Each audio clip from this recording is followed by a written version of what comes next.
Olá, boa noite para quem está chegando. Mais uma live, mais uma quinta-feira que nós estaremos aqui reunidos para falar, para fazer esse estudo da Palavra de Deus. Para mim é uma noite maravilhosa. Eu não sei se vocês perceberam, o cenário está um pouco diferente, a iluminação, tem um som aqui atrás. Enfim, foram alguns acréscimos aí que eu decidi pôr aqui na live. Enquanto o pessoal vai chegando aí, deixa eu botar aqui um pouco mais baixo. Bom, temos uma pessoa já acompanhando aqui a live. Deixa eu ver quem é. Não consigo ver ainda. Duas pessoas. Boa noite para quem está chegando, graça e paz. Muito boa noite. O professor Edivan já está aqui. Tá tudo bem com o áudio aí, pessoal? Eu decidi botar um fundinho musical hoje aqui para ficar mais fácil a compreensão. Me digam aí se está legal a imagem, se está legal o áudio, se precisava baixar um pouquinho mais o som. Me deem esse retorno aí. Débora Souza já está assistindo. Glória a Deus.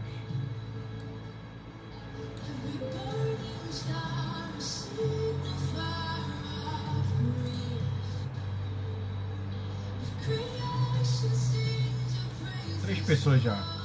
Lembrando, pessoal, vamos compartilhar essa live. Nós vamos dar continuidade à nossa série de estudo do livro de Atos dos Apóstolos, né? O livro do Espírito Santo. Nós começamos com o autor, data, contexto histórico e já demos início ao primeiro capítulo na quinta-feira passada. Se você não assistiu, vem no meu perfil e procura lá o primeiro vídeo dessa série. Hoje nós vamos dar continuidade no capítulo 2 do livro de Atos. Tem muita coisa bacana para a gente explorar, eu tenho certeza. Hoje eu já tive assim uma experiência com o Senhor só pelo fato de estudar o capítulo 2. Deus assim falou comigo de uma forma tremenda e quando eu me vi eu já estava, já estava chorando. É maravilhoso e eu tenho certeza que o que vai acontecer hoje aqui vai ser melhor e mais glorioso do que já aconteceu mais cedo. O professor Divan está falando som perfeito, glória a Deus, amém. Compartilhe essa live, você vai vir bem aqui, ó, aperta no botãozinho compartilhar, a opção do meio você clica, você pode copiar o link e mandar para qualquer pessoa. Você pode mandar para os seus parentes, para os seus amigos, para os seus familiares, né? Enfim, mande essa live, porque eu tenho certeza que hoje nós seremos extremamente abençoados. Amém. Deixa eu só abrir o WhatsApp web aqui. Maravilha. E aí, como tem sido aí a semana de vocês? Tudo ok?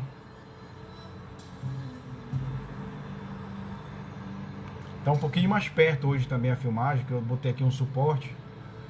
Fiz aqui a famosa gambiarra, né? Eu botei aqui, peguei o suporte do carro, botei aqui na estante, enfim, deu pra segurar, tá bacana.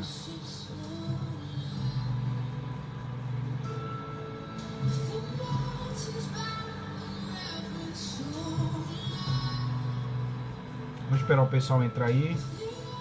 Deixa eu ver quem já tá online. A minha mãe acabou de entrar. A Tainá, acho que a Tainá foi compartilhar com o pessoal. Boa noite, graça e paz.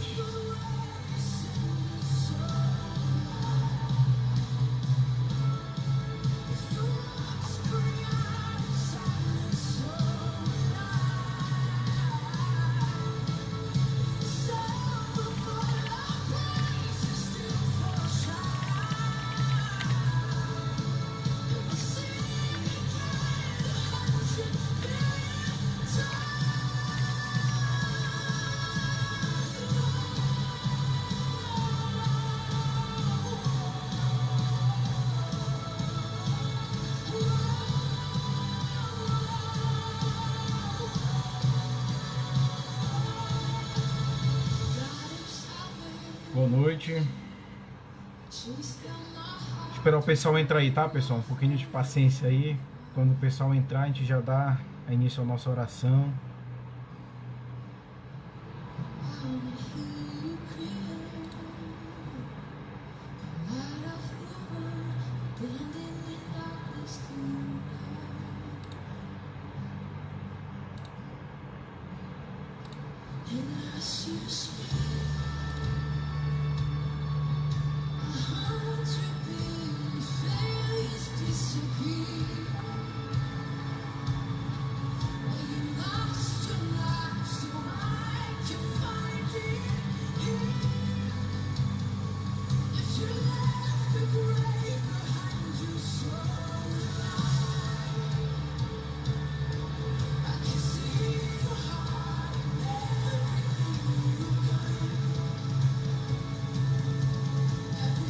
Tainá Botelho, boa noite, meu amor. Quanto tempo, hein? Léa Mendonça, irmã Léa, a paz do Senhor a todos, amém, glória a Deus. Vamos ver quem vai chegando aí.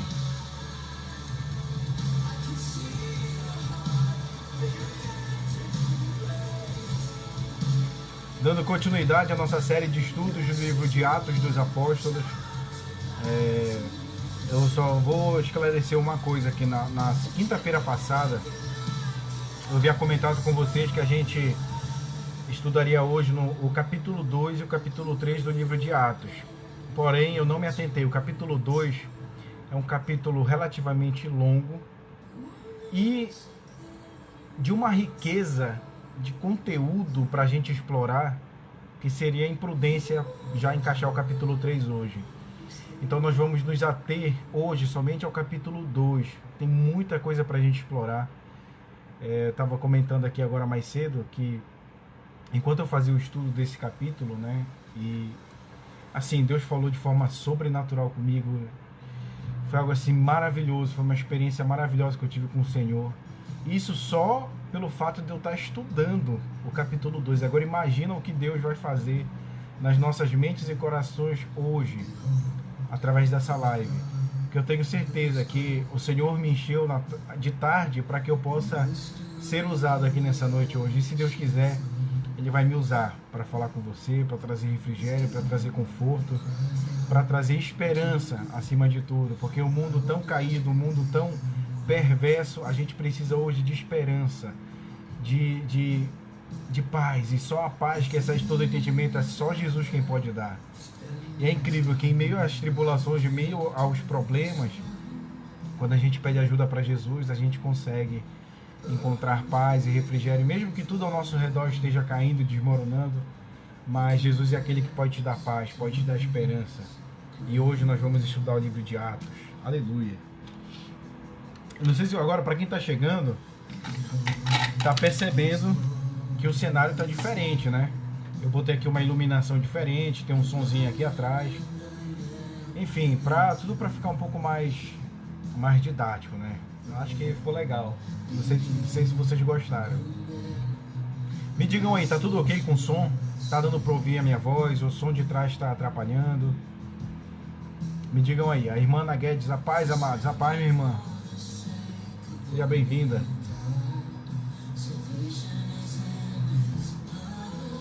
Amém. Bom, já tem 9 pessoas, né? O Rubens Moura, boa noite a todos. Que a paz do Senhor Jesus envolva o coração de cada um de nós. Amém. Glória a Deus. Tudo certo. Isso aí, pessoal. Bora começar? Vamos começar. Deixa eu só ajeitar algumas coisas aqui. Bom, nessa noite eu quero te convidar a fazer a oração comigo. Eu quero convidar você a, onde você estiver, seja na sua casa, seja no local de trabalho, eu não sei se você ainda está trabalhando nessa hora, na sua cozinha, na sua sala de estar, onde você estiver. Eu quero te convidar a fazer uma oração comigo. Mas essa oração, eu não quero que você apenas me assista, mas eu quero que você participe comigo, para que o Espírito Santo ele possa nos abençoar, iluminar o nosso entendimento e para que essa palavra que nós iremos ministrar hoje, ela invada de forma poderosa, de forma sobrenatural os nossos corações. Amém? Vamos orar. Feche seus olhos. Senhor Deus e Pai, nós queremos te agradecer nessa noite, nessa quinta-feira, onde se inicia mais uma live. Eu quero te agradecer porque em meio a tantas tribulações, em meio a tantas provações, o Senhor tem se manifestado. Eu quero te agradecer porque o Senhor tem se mostrado fiel. O Senhor tem se mostrado cada vez mais amoroso, misericordioso para com a tua igreja. Pai querido, perdoa os nossos pecados. Se alguém chegou aqui nessa noite com o coração triste, com o coração aflito, se alguém chegou aqui sobrecarregado de pecado, achando que não é justo, que não se acha justo e que não é digno da tua misericórdia, e de fato não somos, Senhor. Mas a tua misericórdia é maior. A tua palavra diz que aonde abundou o pecado, superabundou a graça de Deus.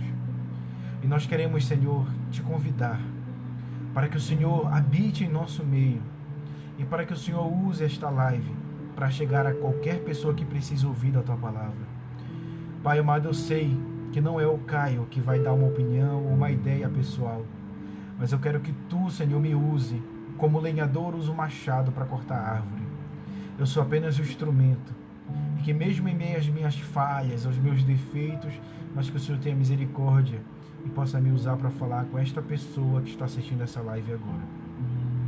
Toma primeiro e último lugar dessa reunião, que o Senhor possa se sentar aí do lado dessa pessoa, onde ela estiver, e que o Senhor possa ministrar com o teu Espírito Santo nos nossos corações, nas nossas mentes, e que a gente saia daqui hoje diferente. Em nome de Jesus é o que eu te peço. Amém. Glória a Deus. Já temos 7 pessoas. Pessoal, só esclarecendo, hoje eu estou bastante empolgado, estou bastante extasiado para trazer essa mensagem para vocês. Eu tinha dito aqui mais cedo que enquanto eu estudava essa palavra, enquanto eu preparava o esboço, eu tive uma experiência maravilhosa com o Senhor. Não, eu não tive uma visão sobrenatural, eu não vi nenhum vento, não vi nada assim. Mas a experiência sobrenatural que eu digo é que o Senhor, Ele ainda é fiel e misericordioso. Ele tocou no meu coração de uma tal forma que de repente eu me vi em prantos, chorando por causa da maravilhosa revelação da sua palavra. E eu sempre peço para Deus, Senhor, não deixa que eu venha trazer um estudo seco, um estudo, apenas de cunho acadêmico. Não é isso. Mas que esses estudos eles possam alimentar a nossa fé. Que essa palavra ela possa nos deixar mais firmes e mais fortes na nossa fé, em meio a um mundo que cada vez mais afunda no pecado, em um mundo que cada vez mais fica longe de Deus e não quer saber de Jesus. Mas o Senhor nos envia diante do mundo como sal da terra, como luz para esse mundo de trevas. Eu creio que tudo que o Senhor está falando com a gente nos nossos corações, não só nas quintas-feiras, mas talvez em um louvor e uma outra palavra que talvez você escute durante a semana, no culto que você vai dia de domingo, que você tenha consciência de que tudo que o Senhor fala ao teu coração, você não tem que reter para você mesmo. O Senhor enche-nos para que nós possamos transbordar na vida de outras pessoas. Se você tem se sentido envergonhado, ainda tenho vergonha de falar do Evangelho, talvez você não tenha ainda aquela coragem de se posicionar perante a sociedade, mas está chegando o tempo que você vai precisar fazer isso. Você vai precisar se posicionar, e não é nenhum pesar nisso. Quando você começar a se posicionar em relação ao Evangelho, você vai ver grandes coisas que o Senhor vai fazer através da tua vida. Quando você vê uma pessoa que outrora estava entregue aos pecados, afundado nos seus delitos e iniquidades, e o Senhor começar a trabalhar naquele coração e você perceber que você foi o canal, isso é maravilhoso. Isso não tem preço, isso é incrível. Mas vamos lá, vamos para a palavra, vamos começar aqui o estudo. Você pega a sua Bíblia, você vai abrir no livro de Atos, tá? No capítulo 2. Só reiterando, na quinta-feira passada eu havia dito que nós iríamos dar continuidade no estudo no capítulo 2 e no capítulo 3 do livro de Atos. Porém, o capítulo 2 é um capítulo um tanto quanto longo e tem muita coisa para a gente explorar. Então vai ficar um pouco... Eu acho imprudente a gente já passar para o capítulo 3, porque a gente não vai explorar o que a gente precisa explorar no capítulo 2. Então o capítulo 3 e o capítulo 4 vai ficar na próxima quinta-feira, tá bom? Então peço a compreensão de vocês aí. Mas vamos lá, abra no capítulo 2 e nós vamos ler a partir do verso 1. E no verso 1 diz o seguinte: Ao cumprir-se o dia de Pentecostes, Estavam todos reunidos no mesmo lugar. De repente, veio do céu um som, como de um vento impetuoso, e encheu toda a casa onde estavam assentados. E apareceram distribuídas entre eles línguas como de fogo, e pousou uma sobre cada um deles. Todos ficaram cheios do Espírito Santo, e passaram a falar em outras línguas, segundo o Espírito lhes concedia que falassem. Ora, estavam habitando em Jerusalém judeus, homens piedosos, vindo de todas as nações debaixo do céu. Quando, pois, se fez ouvir aquela voz, afluiu a multidão, que se possuiu de perplexidade, porquanto cada um os ouvia falar na sua própria língua. Estavam, pois, atônitos e admiravam, dizendo: Vede, não são porventura galileus todos esses que aí estão falando? E como os ouvimos falar, cada um em nossa própria língua materna? Somos partos, medos, elamitas e os naturais da Mesopotâmia, Judéia, Capadócia, Ponto e Ásia, da Frígia, da Panfilha, do Egito e das regiões da Líbia, nas imediações de Cirene, e romanos que aqui residem, tanto judeus como prosélitos, cretenses e arábios, como os ouvimos falar em nossas próprias línguas as grandezas de Deus. Todos, atônitos e perplexos, interpelavam uns aos outros: que quer dizer isso? Outros, porém, zombando, diziam: estão embriagados. Então se levantou Pedro com os 11 e, erguendo a voz, advertiu-os nestes termos: varões judeus e todos os habitantes de Jerusalém, tomai conhecimento disto e atentai nas minhas palavras. Estes homens não estão embriagados, como vindes pensando, sendo esta a 3ª hora do dia. Mas o que ocorre é o que foi dito por intermédio do profeta Joel. E acontecerá nos últimos dias, diz o Senhor, que derramarei do meu espírito sobre toda a carne. Vossos filhos e vossas filhas profetizarão, vossos jovens terão visões, e sonharão vossos velhos. Até sobre os meus servos e sobre as minhas servas derramarei do meu espírito naqueles dias, e profetizarão. Mostrarei prodígios em cima no céu e sinais embaixo da terra: sangue, fogo e vapor de fumaça. O sol se converterá em trevas, a lua em sangue, antes que venha o grande e glorioso dia do Senhor. E acontecerá que todo aquele que invocar o nome do Senhor será salvo. Varões israelitas, atendei estas palavras: Jesus, o Nazareno, varão aprovado por Deus diante de vós com milagres, prodígios e sinais, os quais o próprio Deus realizou por intermédio dele e entre vós, como vós mesmos sabeis, sendo este entregue pelo determinado desígnio e presciência de Deus.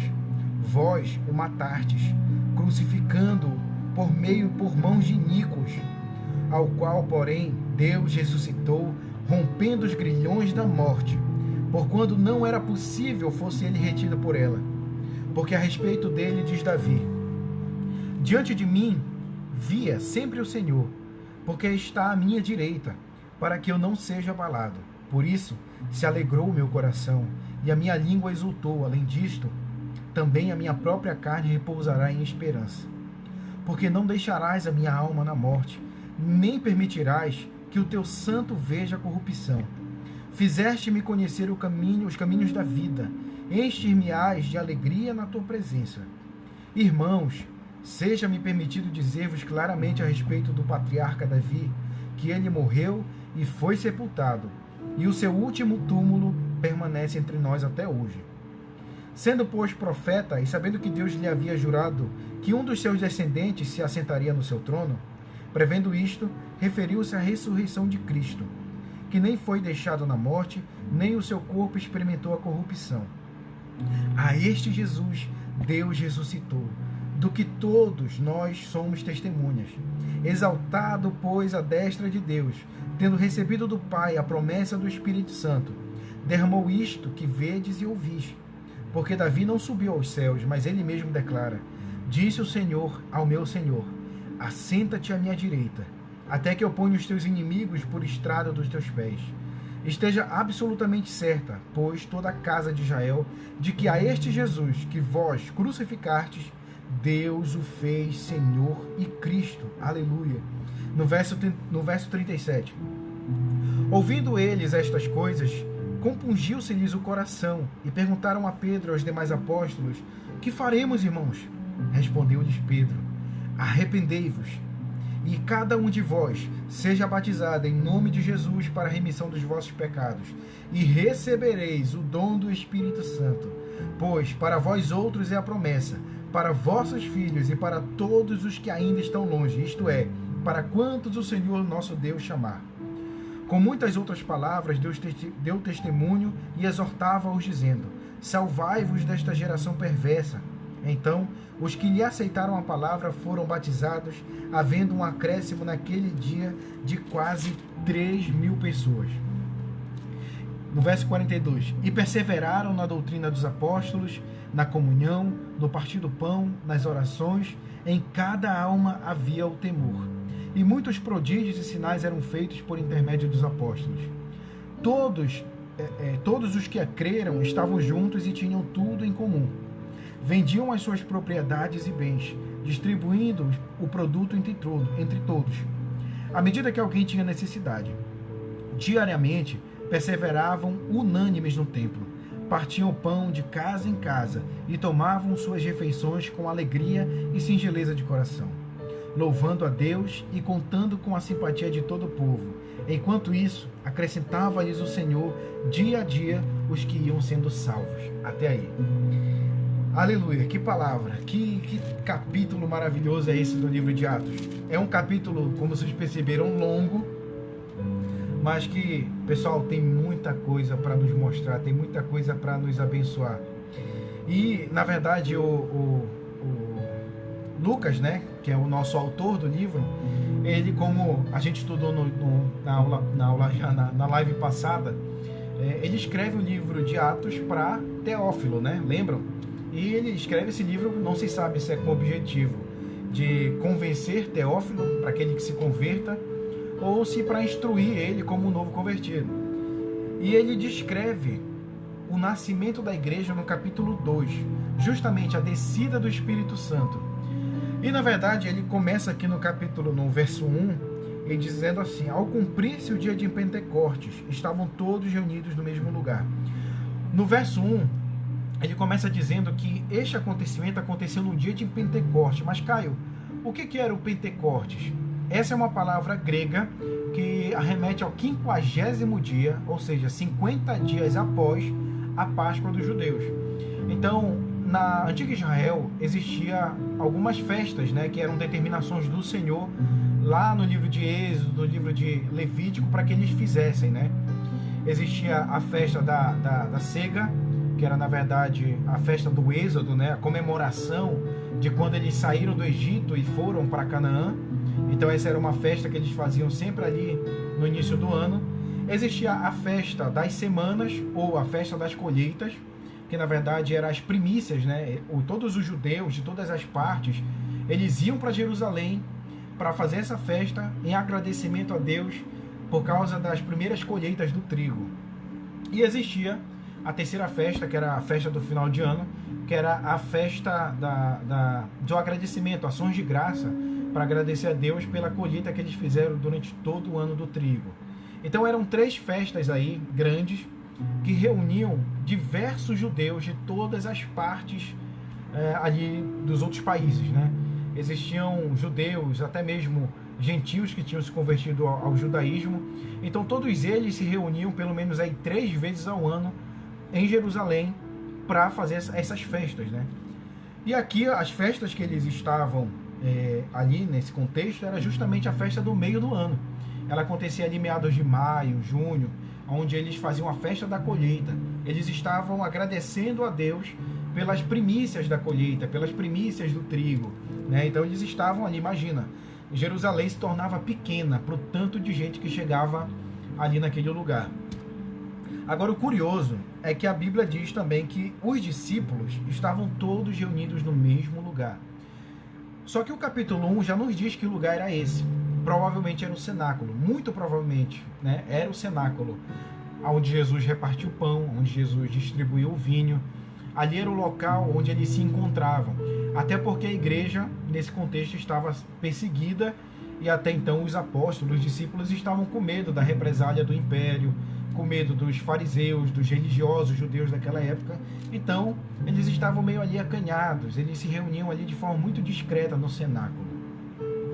Mas no verso 2 vai dizer o seguinte: de repente veio do céu um som, como de um vento impetuoso, e encheu toda a casa onde estavam assentados. Olha que curioso. No verso 2 ele diz de repente, ou seja, de forma inesperada, veio um som. Ele não diz veio um vento, mas veio um som, como de um vento. Não era literalmente um vento, mas ele usou o vento para descrever de forma simbólica o que eles ouviram naquele lugar. Houve um barulho muito grande, um barulho muito estridente, e eles associaram como se fosse um barulho de um vento, né? É curioso a gente ver que por diversas vezes o Espírito Santo ele é descrito na Bíblia como um vento, né? Olha, tem lá no livro de Ezequiel 37, no verso 9 e 10 diz assim: então ele me disse, profetiza ao fôlego da vida, profetiza ao filho do homem, e diz ao fôlego da vida, assim diz o Senhor Deus, vem dos 4 ventos, ó fôlego de vida, e assopra sobre estes mortos para que vivam. Profetizei, pois como ele me ordenara, então o fôlego de vida entrou neles e viveram, e se puseram em pé um exército grande e extremo. Ou seja, aqui no livro de Ezequiel, ele está falando do Espírito Santo, né? Quando o Espírito Santo, ali na verdade é uma visão profética que o profeta Ezequiel está tendo a respeito da nação de Israel, que na verdade quem iria vivificá-los é o próprio Espírito Santo, né? E não deixa de ser um cumprimento da profecia que acontece aqui no livro de Atos 2. Em outro livro, no livro de João, capítulo 3, nós temos outra evidência dessa associação do Espírito Santo ao vento, né? E diz assim, verso 8: o vento sopra onde quer, e ouves a sua voz, mas não sabes de onde vem, nem para onde vai. Assim é todo aquele que é nascido do Espírito. Olha a nova associação que eles fazem do Espírito Santo ao vento. Então, Deus, de forma soberana, sabia que os discípulos entendiam isso, essas associações, e ele usa o som do vento justamente para descrever a chegada do Espírito Santo. Mas no verso 3 vai dizer assim: e apareceram distribuídas entre eles línguas como de fogo, e pousou uma sobre cada um deles. Olha a palavra como aparecendo de novo aqui. As línguas que eles viram na verdade de forma simbólica também. Assim como o vento, o som do vento era simbólico, a língua de fogo também era simbólica. Não era um fogo literal, mas eles viram uma imagem que eles associaram com fogo. Agora, quando a gente vai ver esses acontecimentos, a gente percebe que a grandeza e a majestade de Deus é tão grande que ele não se contradiz. A Bíblia também vai associar o fogo à presença de Deus. E olha o que a gente vê lá no livro de... Vamos ver. Lá no livro de Êxodo, no capítulo 3, no verso 2, Moisés teve um encontro com Deus. E eu acho que vocês sabem qual foi a visão que Moisés teve. Ele viu uma sarça ardente, né? Então era uma árvore ali pegando um fogo, uma sarça ardente. Ali era justamente a presença do Senhor naquele lugar. E quando ele chega ali, Deus manda que ele tire a sandália, porque a terra que ele pisa era santa. Então, por vezes, a gente vê que a presença de Deus também é associada ao fogo.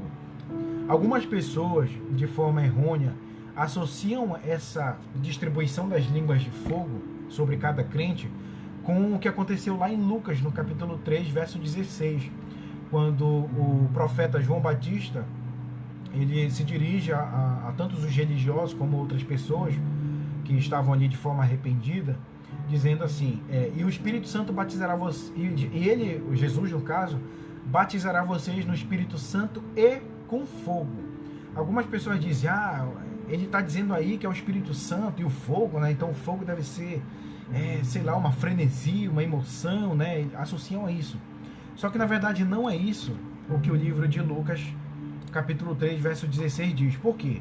Porque a gente precisa analisar o contexto do livro. Para que a gente possa interpretar um versículo, é preciso que nós saibamos analisar o contexto. E olha o que o livro de Lucas, no capítulo 3, diz. Vou tentar sintetizar aqui para ser um pouco mais breve. Ele vai dizer assim: no 15º reinado do ano de Tibério César, sendo Pôncio Pilatos governador da Judéia, Herodes, tetrarca da Galileia, seu irmão Filipe, tetrarca da região de Itureia e de Traconite, e Lisânias, tetrarca de Abilene. Sendo Anás e Caifás sumo sacerdote, veio a palavra de Deus a João, filho de Zacarias, no deserto. Aí no verso... Vamos lá. Deixa eu adiantar aqui um pouquinho.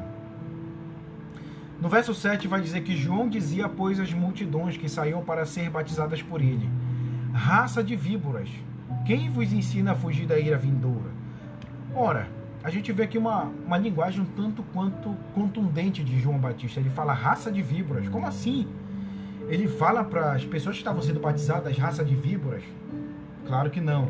É porque ali no meio da multidão tinham pessoas arrependidas, mas tinham os fariseus, os escribas e os saduceus também ali. Eles estavam ali no meio para ver o que João Batista estava fazendo, para acusar. Era comum eles fazerem isso. Então, na verdade, a raça de víboras é justamente pros fariseus que João Batista estava se referindo. E olha o que ele diz aqui. Deixa eu ver. Vou adiantar mais um pouco. Respondeu João a todos dizendo: eu, na verdade, vos batizo. Deixa eu ver aqui. Vamos, 16. Respondeu João a todos dizendo: eu, na verdade, vos batizo em água, mas vem aquele que é mais poderoso do que eu, de quem não sou digno de desatar a correia das alparcas ou das sandálias. Ele vos batizará no Espírito Santo e em fogo. Ou seja, são dois batismos aí. O batismo do Espírito Santo e o batismo no fogo.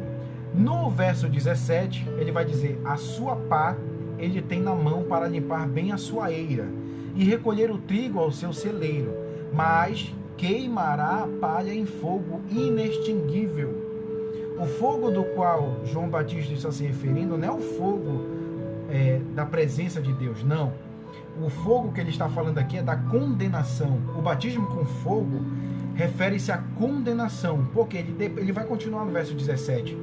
A sua pá ele tem na mão para limpar bem a sua eira e recolher o trigo ao seu celeiro. Mas como assim? O que isso quer dizer? Na antiga Judéia, quando um judeu ele ia fazer a colheita do trigo, ele debulhava o trigo, né, ali num canto, só que junto com o trigo, com os grãos, ia também pedaços de palha. A palha ela ficava ali misturada com os grãos, com o trigo propriamente dito. E como é que o judeu ele fazia para separar justamente a palha do trigo? A pá que ele cita aqui era uma espécie de garfo de madeira. Ele enfiava naquele montulho e ele jogava para cima. E quando ele jogava aquele montulho para cima de palha misturada com grão de trigo, o vento, quando dava, empurrava a palha para longe do trigo, e o trigo, por ser mais pesado, caía no mesmo local. Ou seja, nessa jogada de jogar para cima, ali se separava a palha do trigo. É por isso que é aí que a gente vai entender. A sua palha ele tem na mão para limpar bem a sua eira e recolher o trigo ao seu celeiro. E olha o que ele diz sobre a palha: mas queimará a palha em fogo inextinguível. Ou seja, ele fala aqui de forma metafórica, de forma simbólica, para que as pessoas que estavam ali entendessem de forma mais fácil. Então, na verdade, essa separação da palha e do trigo é justamente a separação do ímpio do salvo. Então, o batismo com fogo, do que muita gente pensa, não é uma bênção a mais que a gente vai receber. O batismo com fogo é condenação. E esta está reservada para aqueles que não creram no nome de Jesus. Tá? Então, só para a gente elucidar isso, para a gente poder continuar. Lá no verso 3 ele diz: e apareceram distribuídas entre eles línguas como de fogo. Ou seja, não eram de fogo, eram como de fogo. Eram parecidas com fogo. E pousou uma sobre cada um deles. Agora, olha como é curioso isso. Deus, de forma soberana, ele faz com que apareçam esses indicadores, né? Como se fossem línguas, como de fogo, em cima, sobre cada um dos crentes. Lucas não diz aqui que a língua pousou somente sobre os apóstolos. Não. Ela pousou sobre cada crente que estava ali. Agora, Caio, quantas pessoas tinham ali no cenáculo reunidas? Lembra, no capítulo 1, quantas tinham? 120 pessoas estavam ali reunidas. E esses indicadores pousou sobre cada uma dessas pessoas, para dizer que o Espírito Santo agora irá fazer morada e habitação sobre cada crente que professa o nome de Jesus. Mas, Caio, isso não seria óbvio? Não para os judeus. Por quê? Porque os judeus, até antes da vinda de Jesus, o Espírito Santo ele era enviado somente sobre autoridades, somente sobre reis, profetas, juízes, sacerdotes. O Espírito Santo ele não era enviado sobre as pessoas comuns da época, mas somente sobre autoridades, sobre Davi, sobre Salomão, sobre o rei Saul. Então o Espírito Santo era algo não, né? Ele era muito restrito a autoridades. Agora, na descida do Espírito Santo no dia de Pentecostes, Deus, de forma soberana, faz com que eles vejam esses indicadores sobre cada um dos cristãos para dizer que o Espírito Santo agora está acessível para qualquer pessoa. Qualquer pessoa que professe o nome de Jesus, se arrependa dos seus pecados, ela recebe o Espírito Santo, ela é batizada com o Espírito Santo. No verso 4 ele vai continuar. Todos ficaram cheios do Espírito Santo e passaram a falar em outras línguas, segundo o Espírito lhes concedia que falassem. Agora, olha que curioso, né? A Bíblia diz que todos ficaram cheios do Espírito Santo, os 120 crentes que estavam ali, mais os apóstolos, ficaram cheios do Espírito Santo. Mas, Caio, o que significa ser cheio do Espírito Santo? Porque do momento em que você é salvo, que você confessa Jesus Cristo como Senhor e Salvador da sua vida, você se torna salvo. Automaticamente você já é batizado com o Espírito Santo. Mas, Caio, eu aprendi que para ser batizado com o Espírito Santo tem que falar em línguas. Não. Para ser batizado no Espírito Santo é o momento em que você professa Cristo, você se arrepende, então você é salvo. Só que muitos são os dons que Deus dá à sua igreja. Algumas pessoas são abençoadas com dons de línguas, outras são abençoadas com dons da interpretação dessas línguas, outros têm o dom de profetizar, outros têm o dom de maravilhas, outros têm os dons de cura. Enfim, diversos são os dons que lá em 1 Coríntios capítulo 12, o apóstolo Paulo cita que a igreja vai ter. Então, cada um dentro da igreja vai ter uma função, né? Como se fosse um corpo. E ele faz uma alusão dessa diversidade de dons a um corpo, né? A mão não pode dizer para o braço que não precisa dele. A cabeça não pode dizer para o pé que não precisa dele também. De modo que todos fazem parte do mesmo corpo e cada um tem uma função distinta.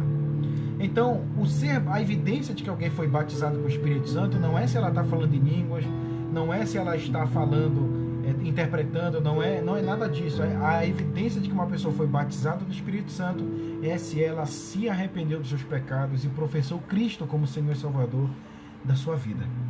Mas a Bíblia diz aqui no verso 4 que eles ficaram cheios do Espírito Santo.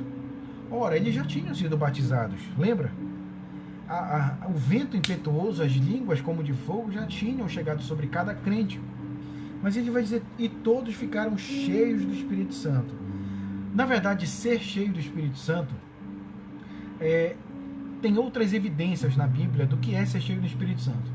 Lá no livro de Efésios, no capítulo 18, o apóstolo Paulo diz assim: e não vos embriagueis com vinho, no qual há devassidão, mas enchei-vos do Espírito Santo. Ele estava escrevendo a carta para a igreja de Éfeso. Eles já eram salvos. Mas ele, mesmo assim, ele diz, olha, enchei-vos do Espírito Santo.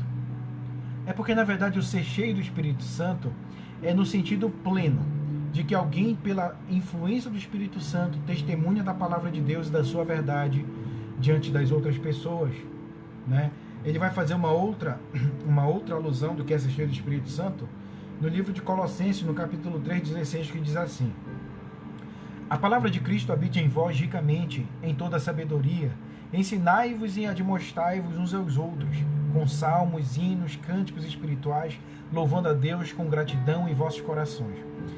Vocês já tiveram aquela experiência de que quando você está sozinho na sua casa, e você bota um louvor e você começa a orar, você sente uma vontade enorme de glorificar a Deus e você começa a orar de forma mais firme, e você sente a presença de Deus, e você começa a evangelizar, e você começa a pregar a palavra de Deus, e você começa a chorar copiosamente pelos seus pecados.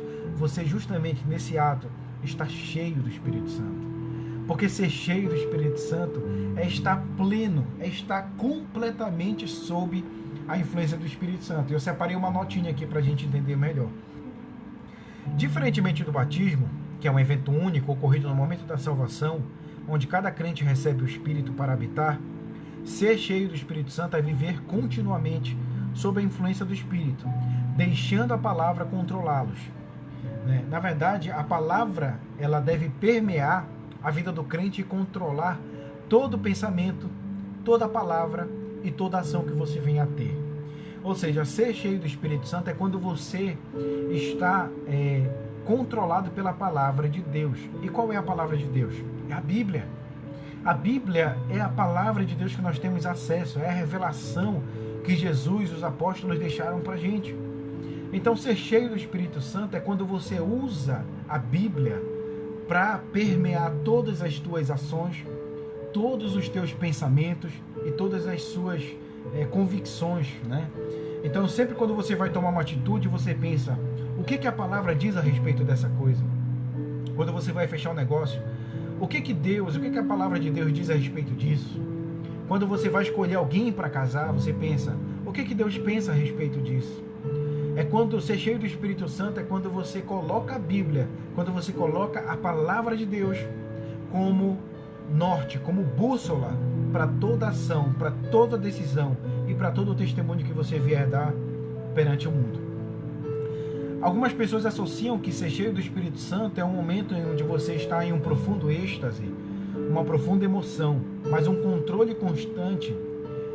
Na verdade, ser cheio do Espírito Santo é um controle constante da vida por meio da obediência à verdade da palavra de Deus. Isso é ser cheio do Espírito Santo.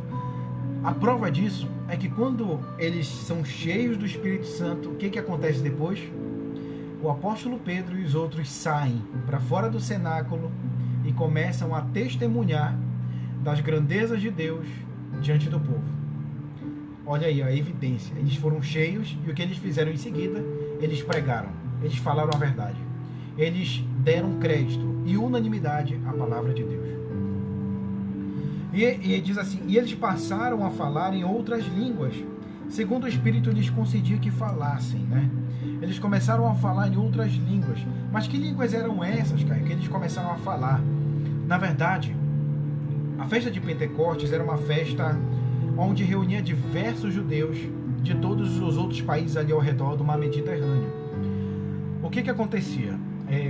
Israel, vocês sabem que ela foi afligida por diversas invasões. As invasões do Império Babilônico, do Império Medo-Persa, do Império Grego, de Roma.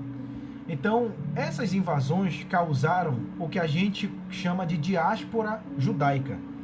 Mas, Caio, o que é a diáspora judaica? É justamente o espalhamento dos judeus por diversos países. À medida que algum ditador invadia Israel, Jerusalém, uma parcela muito grande de judeus deixava a Judéia, deixava Jerusalém e ia tentar arranjar abrigo em outro país. E o que aconteceu com isso? A gente chama que aconteceu a diáspora judaica. Eles se espalharam durante esses últimos séculos por diversos países ali ao entorno. Mas eles nunca deixaram de ser judeus. E eles, nessas 3 festas do ano, eles vinham de toda parte, de todos os outros países ali em volta do mar Mediterrâneo, para celebrar a Deus. Né? Então a gente chama esses judeus de judeus helênicos. Como assim, cara? Eles eram judeus que tinham muito da cultura grega. Né? Eles tinham a origem judaica, né? É como se fosse um brasileiro morar na Europa. Ele fala brasileiro, ele adora um feijão com arroz e um churrasco. Ele leva a cultura dele para aquele país. Apesar dele adotar muito da cultura europeia, né? Você pode vir a falar o idioma, sei lá, da Alemanha, de Portugal, da Espanha, mas você não deixa de ser brasileira. Você continua gostando de vatapá, de maniçoba, você continua gostando da cultura brasileira, mas você vai fazer o que agora? Você vai absorver também muito da cultura do país que você vai habitar. Então foi isso que aconteceu. Os judeus eles se espalharam durante esses últimos séculos nesses países e eles adotaram muito dessas culturas e também compartilharam da cultura judaica com esses povos.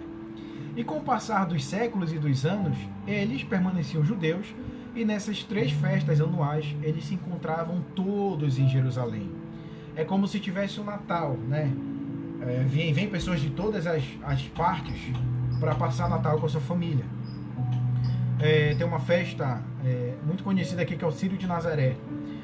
Reúne pessoas de todo o Brasil, né? Pessoas de todo o Brasil, de até do mundo, vêm para cá, para o Pará, para celebrar. Então é mais ou menos isso que acontecia naquela época. Eles iam de todas as partes para celebrar, para a festa da colheita, para a festa da ceiga, para a festa de ações de graça. E ali eles estavam diversas culturas, diversos idiomas, de diversos países. E o que aconteceu? Quando os apóstolos e os crentes eles foram batizados e cheios do Espírito Santo, eles começaram a falar em outras línguas, segundo o Espírito lhes concedia que falassem. Agora no verso 5 a gente vai ver que línguas eram essas. Ora, estavam habitando em Jerusalém judeus, homens piedosos, vindo de todas as nações debaixo do céu. Quando, pois, se fez ouvir aquela voz, afluiu a multidão, que se possuiu de perplexidade, porquanto cada um os ouvia falar na sua própria língua materna. Olha o que estava acontecendo. Eles começaram a falar na língua materna de origem daqueles judeus que estavam vindo para Jerusalém. Ou seja, é como se eu, brasileiro, falasse alemão, morasse na Alemanha e viesse para o Brasil para uma festa e de repente eu encontro uma pessoa que é naturalmente brasileira, nunca foi na Alemanha, não tem influência nenhuma no idioma alemão e começa a falar em alemão das grandezas de Deus. E eu fico perplexo, né? Eu fico perplexo por quê? Porque naquela época quem estava falando era o apóstolo Pedro e os outros apóstolos e os crentes. Só que, pessoal, eles eram galileus. Beleza, Caio. O que significa ser um galileu? Quem era galileu morava na Galileia, que era justamente uma área de zona rural periférica. Ali moravam pessoas simples, pessoas humildes, que eram consideradas pelos judeus da Judeia como pessoas iletradas, como pessoas que não tinham educação, eram pessoas que estavam ali à margem da sociedade, que não eram letradas, né? Eles não tinham nenhum tipo de condições de aprender um outro idioma. Por quê? Porque eles tinham uma vida ali muito pacata, muito simples. É como se você visse, não que haja nenhum demérito em ser ribeirinho, mas a gente sabe que quem é ribeirinho tem menos acesso à informação, à educação, e isso gera uma certa limitação no conhecimento da cultura, do aprendizado de outros idiomas. Então é como se nós chegássemos lá no Marajó e víssemos diversas pessoas simples, ribeirinhos, começar a falar em outras línguas, né? Então foi isso que aconteceu aqui nesse verso 6. Eles viram galileus que eram homens desprezados, à margem da sociedade. Eles falavam um sotaque diferente e eles começaram a falar de forma sobrenatural, cada um no idioma daqueles judeus que estavam vindo, né? Ou seja, eles estavam vindo de diversos países e simplesmente os apóstolos e os crentes começaram a pregar na língua materna daqueles judeus. Então a Bíblia diz que eles ficaram atônitos, eles ficaram perplexos. Mas o que é isso? Esses galileus aí que não têm formação, não têm cultura, estão à margem da sociedade, não, são iletrados, enfim, são pobres. Como é que esses homens estão falando, cada um na nossa língua materna? Então aquilo rapidamente gerou um burburinho. Provavelmente eles estavam ali naquela área externa da dependência do templo, né? Eles estavam ali naquela dependência. Só que o que é curioso, pessoal, sempre na Bíblia, falar em outras línguas em Jerusalém, um idioma estrangeiro, é na verdade prenúncio de juízo. Como assim, cara? Olha o que acontece aqui. Em 1 Coríntios, a gente sabe que são idiomas conhecidos que eles passaram a falar, né? Não eram expressões de êxtase, eram idiomas conhecidos e eles serviram também como um sinal de castigo de Deus. A gente tem na Bíblia alguns acontecimentos, alguns prenúncios de que o idioma estrangeiro em Jerusalém é prenúncio de castigo, de juízo. Onde, Caio, que está escrito isso? Lá no livro de 1 Coríntios, no capítulo 14, no verso 21, diz assim: está escrito na lei: por homens de outras línguas e por lábios de estrangeiros falarei a este povo, e nem assim me ouvirão, diz o Senhor. De modo que as línguas são um sinal para os não crentes, mas para os incrédulos. Quer dizer, perdão, só retificando aqui, de modo que as línguas são um sinal, não para os crentes, mas para os incrédulos. A profecia, porém, não é um sinal para os incrédulos, mas para os crentes. Ou seja, o apóstolo Paulo diz que essas línguas estrangeiras que eles estavam falando aqui era um sinal de que eles estavam cheios do Espírito Santo, mas que também servia como um sinal para os não crentes, para os incrédulos, de juízo, de castigo. Onde, Caio, está escrito isso? Lá no livro de Isaías, no capítulo 28, verso 11 e 12, diz assim: O Senhor levantará contra ti de longe, da extremidade da terra, uma nação que voa como a águia, nação cuja língua não entenderás. Em Jeremias, no capítulo 5, no verso 15, diz assim: Eis que trago sobre vós uma nação de longe, ó casa de Israel, diz o Senhor. É uma nação durável, uma nação antiga, uma nação cuja língua ignoras, e não entenderás o que ela falar. Ou seja, com base nesses textos, existia uma crença entre os judeus de que quando havia em Jerusalém línguas estrangeiras de forma sobrenatural, eles já se enchiam de temor. Eles pensavam, vem juízo. Por quê? Por causa, com base nessas escrituras, nesses textos. Eles pensavam, eles associavam, língua estrangeira é prenúncio de castigo. Língua estrangeira é prenúncio de juízo. Eles já tinham isso. E quando eles viram os apóstolos falarem outras línguas, né? Falarem das grandezas de Deus em outras línguas, eles, língua estrangeira em Jerusalém, pelos galileus que são iletrados, não têm cultura, castigo de Deus. Isso é algo sobrenatural que está acontecendo. Então eles imediatamente pararam, perplexos, atônitos, né? A Bíblia vai dizer que eles estavam perplexos. A perplexidade no dicionário significa dúvida, né? Eles estavam duvidosos, o que estava acontecendo? E a palavra atônito no dicionário significa assustado, assombrado. Foi justamente assim que eles ficaram. Imagina eles chegando para fazer uma festa anual, normal, eles já tinham feito várias, de repente eles encontram ali galileus falando em outros idiomas. Eles sabiam que aquilo não era natural, mas era sobrenatural. Então eles ficaram perplexos e atônitos. Tanto é que no verso 7, ele vai dizer assim: Estavam, pois, atônitos e se admiravam, dizendo, Vede, não são porventura galileus todos estes que aí estão falando? E como os ouvimos falar, cada um em nossa própria língua materna? Eles estavam perplexos, assustados. Como que esses galileus estão falando na língua estrangeira? Eles não têm cultura, eles não têm estudo. Como é isso? Automaticamente parou uma multidão ali para ver o que estava acontecendo. Eles pararam de forma curiosa, de forma assustada. Talvez pararam até a sua peregrinação para fazer o que iam fazer, para ouvir o que estava acontecendo. E aí vai dizer do verso, deixa eu ver aqui, do verso 5, né? Vamos lá. No verso, já li o verso 7, Galileus. Do verso 9 ao 11, vai falar de onde eles vinham, qual era a origem desses povos, né? A relação de países e grupos étnicos tão distintos prova novamente que não eram línguas que eram inteligíveis, mas eram línguas conhecidas, né? Então ele vai dizer de onde eram esse povo. No verso 9: Somos partos, medos, elamitas, os naturais da Mesopotâmia, Judéia, Capadócia, Ponto e Ásia, da Frígia, da Panfilha, do Egito, das regiões da Líbia, nas imediações de Cirene, e romanos que aqui residem. Ou seja, eram povos de diversos países ali ao redor do mar Mediterrâneo. Tanto judeus como prosélitos. Ou seja, tinham os judeus, mas também tinham os gentios. Quem eram os gentios?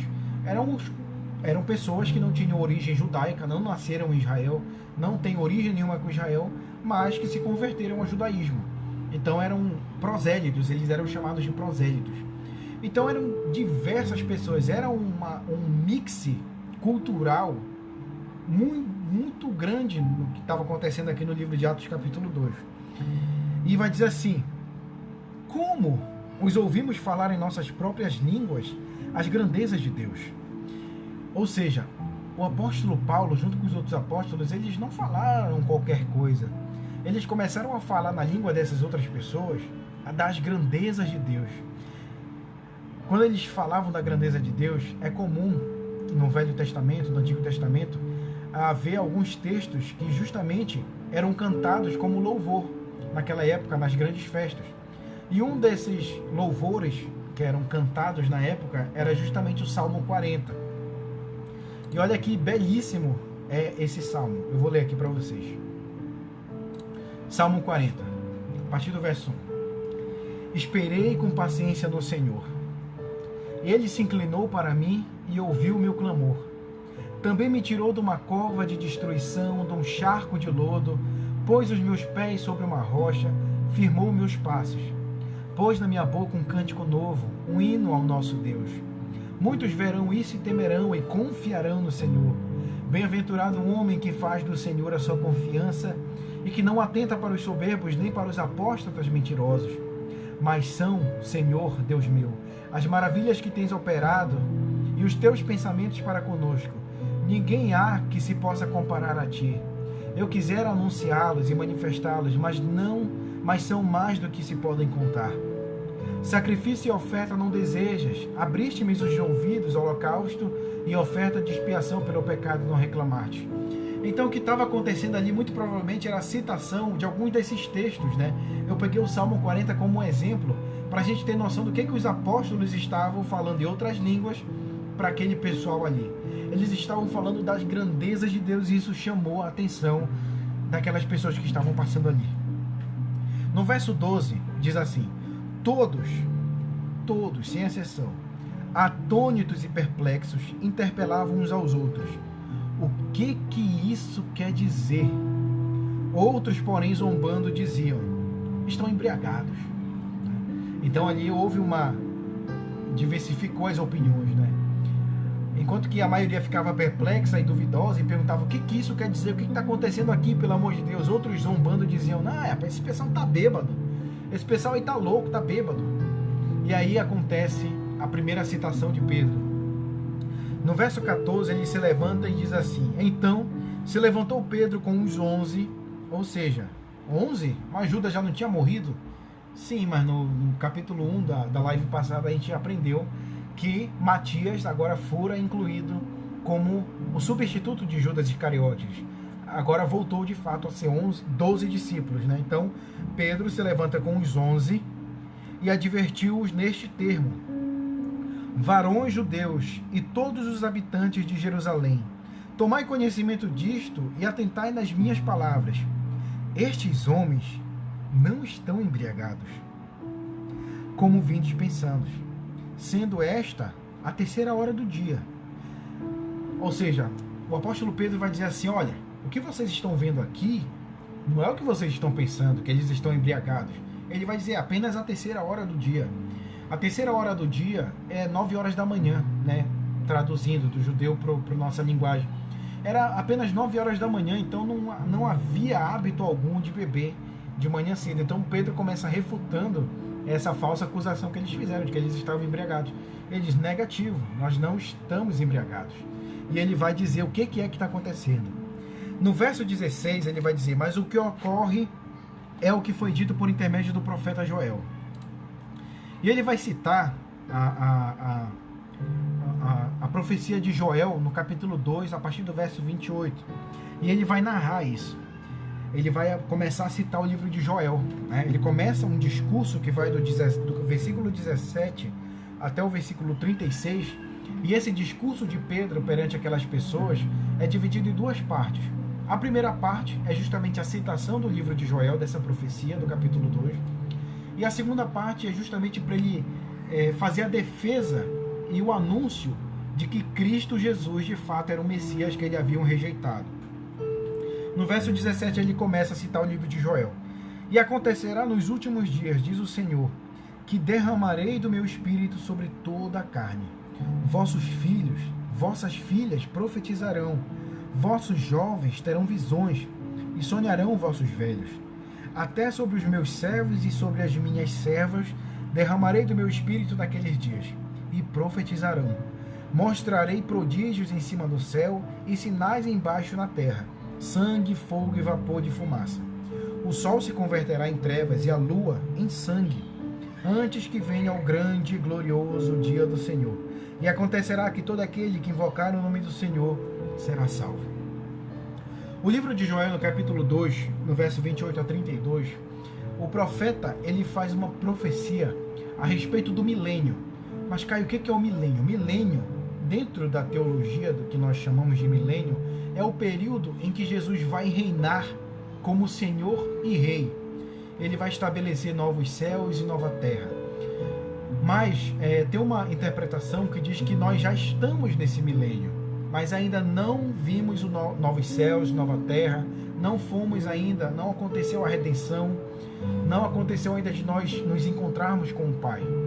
Mas nós estamos apenas numa parte desse milênio, que ainda não chegou ao fim. Né? Essa citação de Joel, ela faz alusão justamente o milênio ele começa quando Jesus vem à Terra. Ele se manifesta em carne, ele cumpre o seu ministério, morre, ressuscita ao terceiro dia e ascende aos céus. Aqui começa o milênio. O milênio começa aí na vinda de Jesus e ele vai durar até a segunda vinda de Jesus, quando é chamado aqui o glorioso dia do Senhor. Em algumas lives anteriores nós chegamos a fazer um estudo sobre o que significava ser o dia do Senhor. O dia do Senhor é o dia do grande juízo, o dia em que Deus vai julgar vivos e mortos. Os mortos ressuscitarão, o mar devolverá os seus mortos, né? Todos serão julgados perante o justo juiz naquele dia. Será um dia de redenção e de gozo, será um dia de alegria para aqueles que morreram em Cristo, para aqueles que confessaram a Cristo. Mas vai ser um dia terrível, um dia tenebroso, um dia horrendo para aqueles que morreram e não professaram a Jesus. É isso que a Bíblia nos diz. Esse é o dia do Senhor. No verso 22, agora o apóstolo Pedro ele vai fazer a citação, né? Ele vai falar, Pedro apresenta e defende Jesus como sendo o prometido de Israel, como sendo o Messias. Ele começa no verso 22. Varões israelitas, atendei a estas palavras. Jesus, o Nazareno, varão aprovado por Deus diante de vós com milagres, prodígios e sinais, os quais o próprio Deus realizou por intermédio dele entre vós, como vós mesmos sabeis. Ou seja, ele começa chamando Jesus com um termo muito singelo, que é Jesus, o Nazareno. Por diversas vezes nas Escrituras, a gente vê essa nomenclatura de o Nazareno sendo atribuída a Jesus justamente para expressar que Jesus era extremamente simples. Ele não tinha aquela aparência de Messias que os judeus esperavam. Os judeus esperavam uma figura política proeminente, um líder que libertaria Israel e Jerusalém da opressão de Roma. Eles esperavam o Messias como sendo uma figura política, como sendo um grande líder de batalha que iria, através da espada, libertar o povo. Mas, só que não. Só que Jesus se apresentou de forma muito simples. Quando ele entra em Jerusalém, antes da sua morte, ele entra montado em um burrinho. Olha, tem coisa mais simples que isso. A Bíblia cita lá em Isaías 53 que ele não tinha onde repousar a sua cabeça. Então Jesus ele veio de forma simples, ou seja, de forma totalmente antagônica ao que esperavam os judeus. Então ele fala justamente o Nazareno para enfatizar essa simplicidade de Jesus. Mas ele vai dizer que Jesus era o varão aprovado por Deus, com milagres, prodígios e sinais. Ou seja, mediante uma variedade de meios e obras sobrenaturais, Deus validou Jesus como Messias. Os milagres que Jesus operou durante seu ministério não teve nenhum outro propósito a não ser mostrá-lo como Messias para aqueles que estavam presentes ali. Ou seja, a gente vê que os sinais, os milagres, eles tinham um propósito. Por vezes a gente mergulha numa fé um tanto quanto imatura, achando que porque Jesus fez milagres e sinais naquela época, então ele tem a obrigação de fazer e continuar fazendo nos nossos dias, independente de qualquer coisa. Quando não, Jesus ele faz quando ele quer. Pode ser que eu morra de câncer e não seja curado, mas isso não significa dizer que Deus me abandonou só porque eu morri de câncer. Não. Significa dizer que mesmo a tribulação, mesmo em face às doenças, Deus está comigo, operando ou não seus milagres. A operação dos milagres não depende da minha vontade, mas depende da vontade, dos propósitos de Deus. Ou seja, os propósitos dos milagres aqui era justamente evidenciar Jesus para os judeus como sendo o Messias escolhido e aprovado por Deus. No verso 23, ele vai dizer assim: sendo este entregue pelo determinado desígnio e presciência de Deus. Ou seja, ele fala aqui que a morte de Jesus já havia sido pré-determinada por Deus antes da fundação do mundo. Antes da fundação do mundo, Deus já havia decretado que Jesus haveria de sofrer pelos nossos pecados. Ou seja, Jesus já estava pré-determinado antes de toda a eternidade do passado a nos redimir dos nossos pecados. Isso já estava pré-estabelecido. Ah, Caio, então quer dizer que os Judas Iscariotes, os fariseus, os romanos, eles foram apenas robôs? Não. Eles agiram, como a Bíblia diz, né? Judas agiu deliberadamente, ele quis entregar Jesus, ele quis trair Jesus. Assim como os outros fariseus, os outros religiosos, Roma, os soldados, eles quiseram matar Jesus. Isso, apesar da morte de Jesus já ter sido predeterminada antes da fundação do mundo, mas os homens que fizeram isso, eles agiram de forma deliberada. Eles agiram porque quiseram fazer isso. E ele continua aqui: vós o matastes, crucificando por mãos de iníquos. Ele enfatiza: olha, vocês que estão aqui reunidos, vocês mataram esse homem. Vocês mataram o próprio Deus que havia sido aprovado, que havia feito milagres e que tinha se manifestado como Messias. Vocês fizeram isso. E não só vocês, mas por meio da mão de iníquos. Ou seja, vocês acusaram Jesus e pelas mãos dos romanos, vocês mataram Jesus. Um discurso um tanto quanto duro. Mas no verso 24 ele vai continuar: ao qual, porém, Deus ressuscitou, rompendo os grilhões da morte, porquanto não era possível que ele fosse retido por ela. Ou seja, a morte não foi capaz de deter Jesus. A morte não foi capaz de frustrar o plano de Deus, o plano maravilhoso de redenção e de remissão de pecados. A morte não foi capaz de segurar Jesus no sepulcro. Mas ao terceiro dia ele ressuscitou. Aleluia, ele ressuscitou. Mas eu separei aqui 3 pontos. Por que a morte não era capaz de deter Jesus? E o primeiro ponto é por causa do seu poder. Jesus é o próprio Deus. Ele se manifestou em carne, ele habitou entre nós. Ele sempre foi Deus. O seu poder era em extremo, não tinha limites. A prova disso é que no livro de João, no capítulo 11, verso 25, diz assim: declarou-lhe Jesus: eu sou a ressurreição e a vida. E quem crê em mim, ainda que morra, viverá. Aleluia. Mas o segundo motivo que a morte não poderia deter Jesus era por causa da promessa e do propósito de Deus. Deus já havia determinado que haveria de acontecer a redenção dos nossos pecados e a nossa remissão. E por ele já ter pré-determinado, a morte não podia segurar Jesus, por causa da palavra que ele já havia proferido.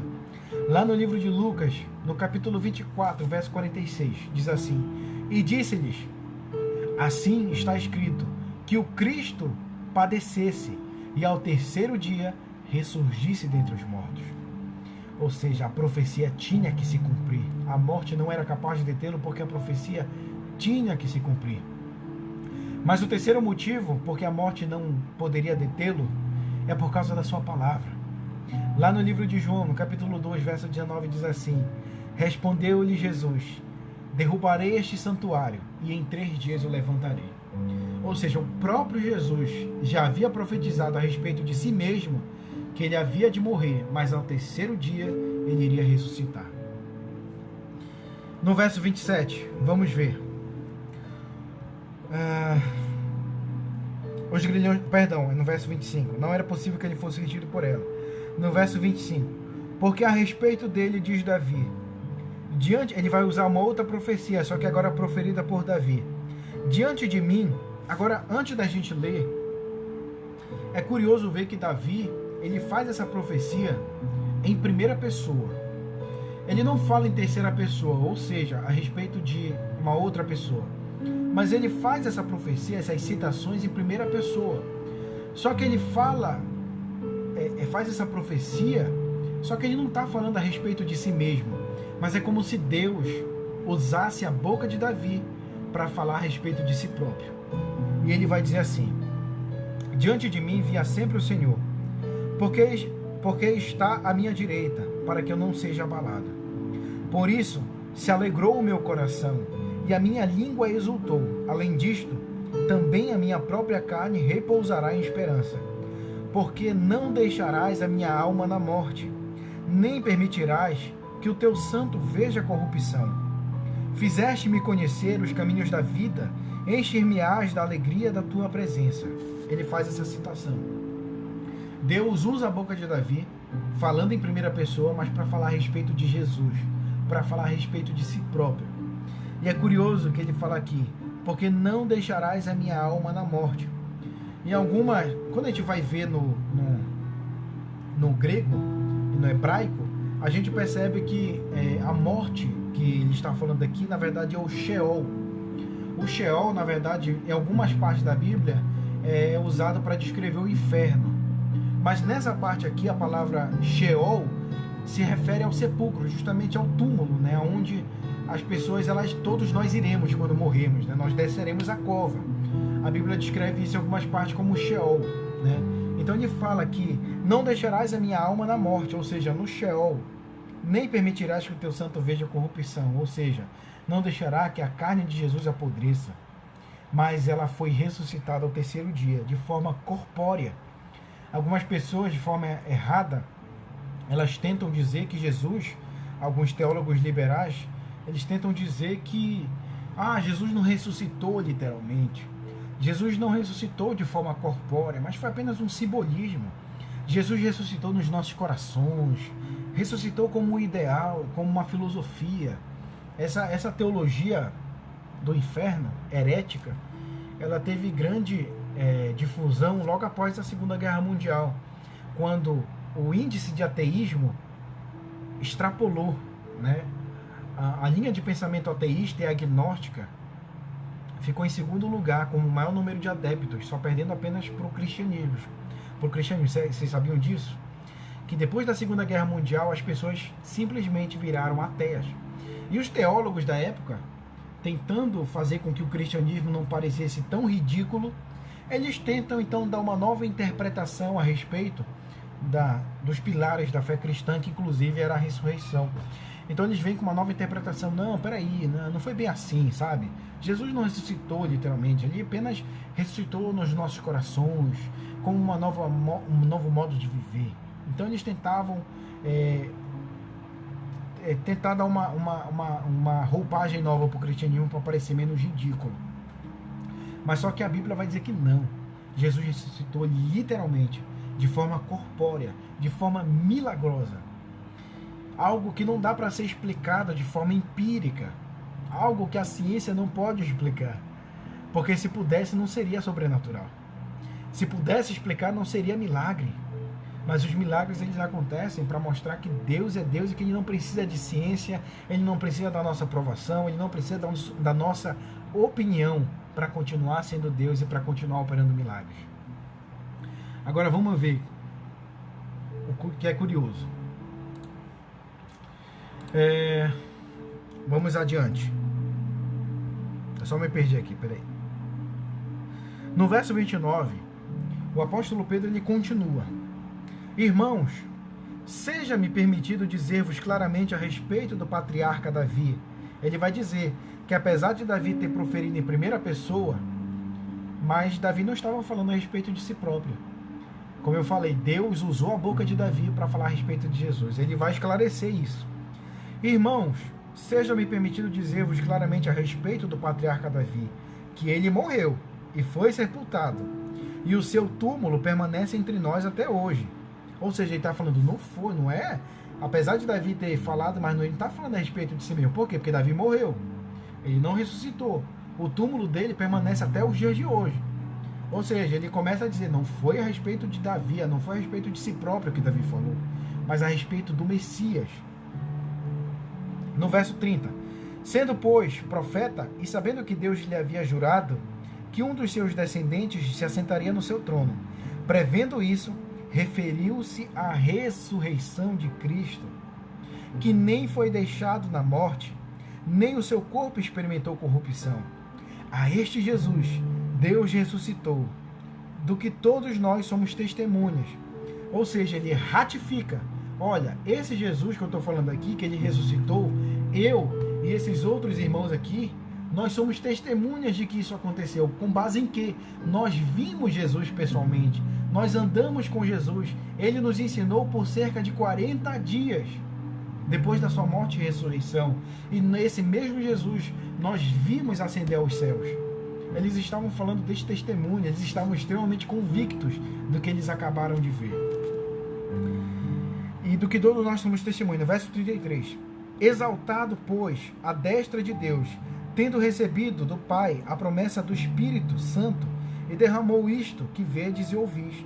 Ou seja, ele está aqui refutando, dizendo, olha, isto que vocês estão vendo aqui, essas línguas, essas manifestações, isso não vem de nós, mas do próprio Deus que se manifestou aqui, que está se manifestando.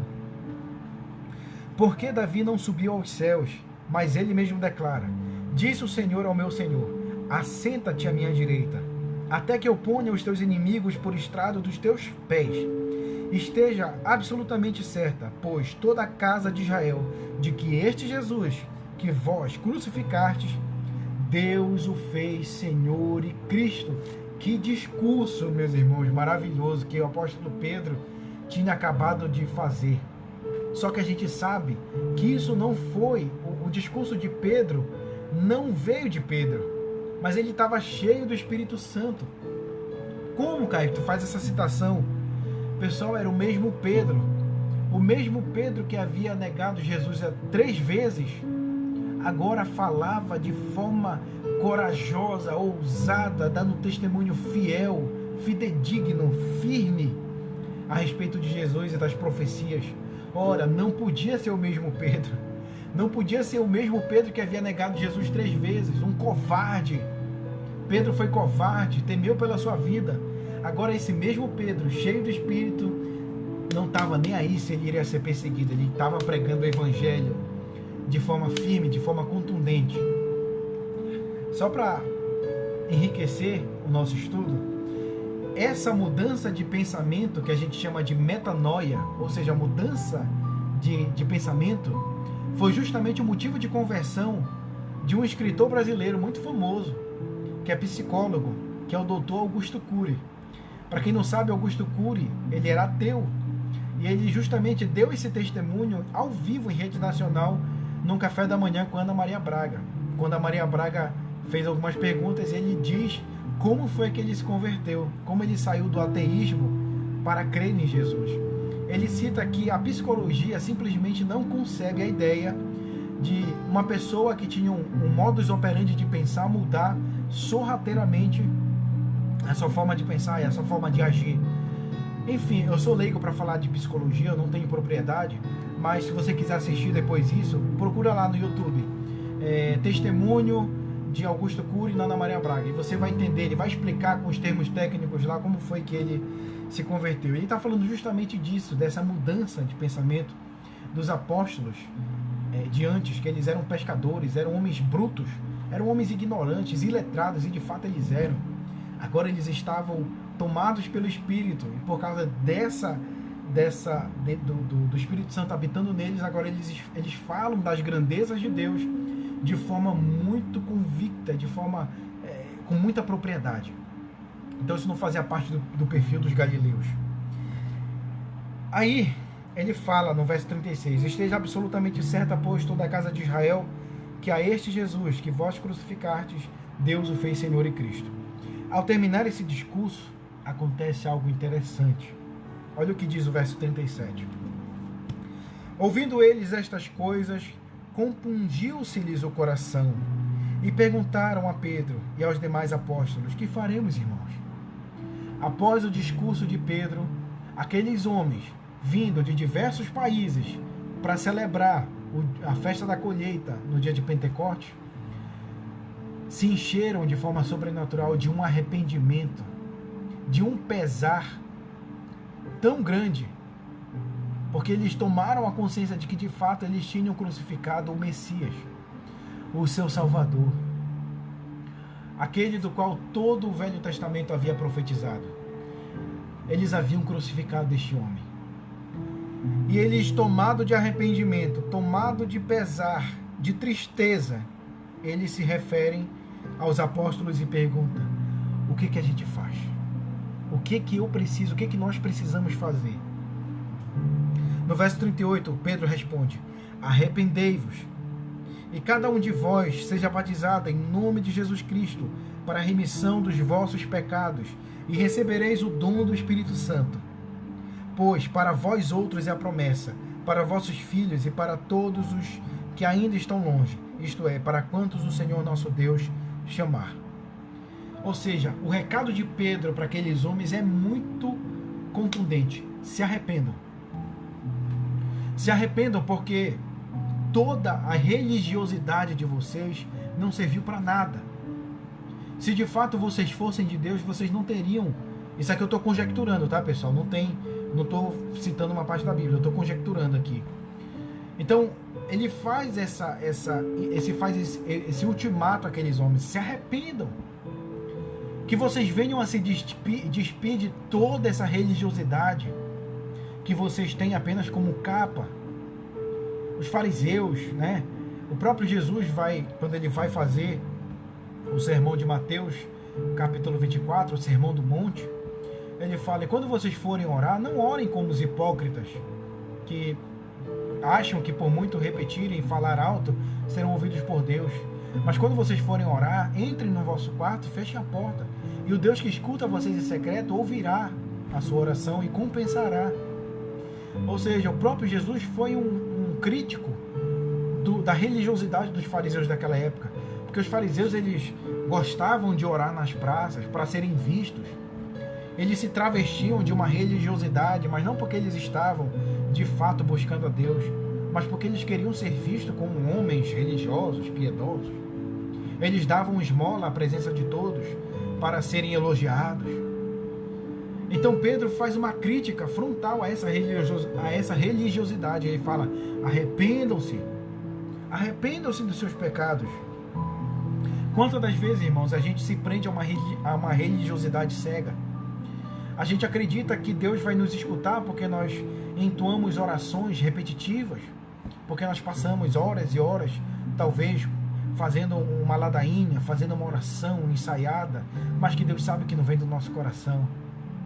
Quantas vezes a gente vai para as festas da igreja, a gente vai para os seminários, para as conferências da vida, achando que pelo simples cumprir dessa agenda eclesiástica, Deus vai nos aceitar. Deus não está interessado em uma religiosidade vaga, uma religiosidade seca.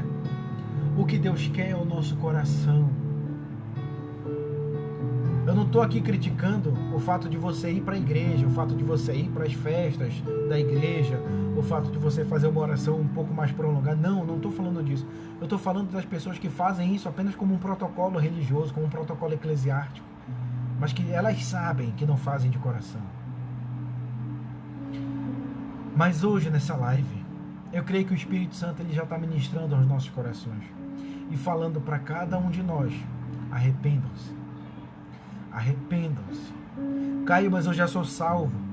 Eu já professei Cristo como meu Senhor e Salvador. Continue se arrependendo. Continue quebrantando o seu coração. Continue entregando a sua vida aos pés de Jesus. Continue buscando esse Deus. Não apenas à vista dos outros, ou no culto, ou na célula onde as pessoas te veem, mas busque a Deus no seu quarto. Busque também a Deus no momento em que ninguém mais te vê. Busque a Deus em oração. Ele vai continuar. Verso 39. Pois para vós outros é a promessa, para vossos filhos e para todos os que ainda estão longe, isto é, para quantos o Senhor nosso Deus chamar. Com muitas outras palavras deu testemunho e exortava-os dizendo: salvai-vos desta geração perversa. Então os que lhe aceitaram a palavra foram batizados, havendo um acréscimo naquele dia de quase 3.000 pessoas. Que coisa incrível! Eles ouviram esse ultimato de Pedro e eles não se iraram, eles não ficaram com raiva, pelo contrário, eles se arrependeram. A Bíblia diz que quase 3.000 pessoas se arrependeram com o discurso de Pedro. O que a gente sabe que não foi Pedro, foi o Espírito Santo que tocou no coração dessas pessoas. Porque a Bíblia diz que até mesmo a vontade de adorar a Deus não provém de nós, mas é Ele quem dá. A Bíblia diz que quando você se arrepende, isso não parte de você, é o Espírito Santo quem te convence do seu pecado. É por isso que nós chamamos também o livro de Atos dos Apóstolos, também de Atos do Espírito Santo. Vocês começam a perceber que todo o desenrolar da história da igreja é o Espírito Santo quem direciona. É o Espírito Santo quem elege o substituto de Judas. É o Espírito Santo quem batiza os apóstolos e os primeiros crentes com o Espírito Santo. É o Espírito Santo que convence aqueles judeus dos seus pecados. Ou seja, toda a fundação da igreja está baseada no ato do Espírito Santo. Quando eu faço essa live, não é o Caio que está aqui, tomou essa ideia, que está fazendo isso aqui, não é, sabe, não parte de mim isso, é o Espírito Santo que faz isso. Quando você vem assistir essa live e você entende a palavra de Deus e você se arrepende, isso não está vindo de você. É o Espírito Santo que está ministrando no seu coração e na sua mente. Comecem a perceber que é o Espírito Santo responsável do avivamento, é o Espírito Santo responsável pelo arrependimento, é o Espírito Santo responsável pela nossa vida, pela igreja, por tudo. Aleluia. Mas ele vai continuar no verso 42. E perseveraram. Como a igreja, após a conversão dos 3.000, agora o Lucas, ele vai dizer como que a igreja se comportava depois desse evento.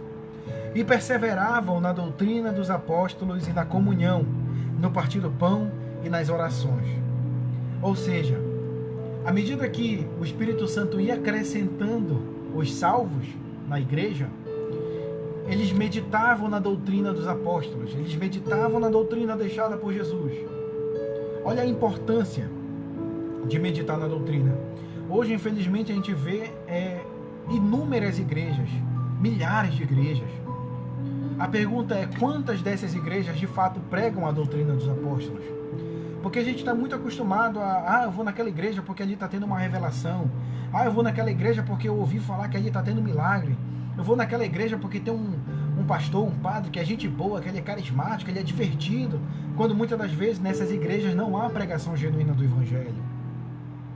Mas como que você vai saber se o que aquele líder está pregando é bíblico, se você não lê a Bíblia? João Calvino vai dizer que as pessoas... Eu vou até pegar essa citação aqui na internet, deixa eu ver se eu acho aqui. Pera aí.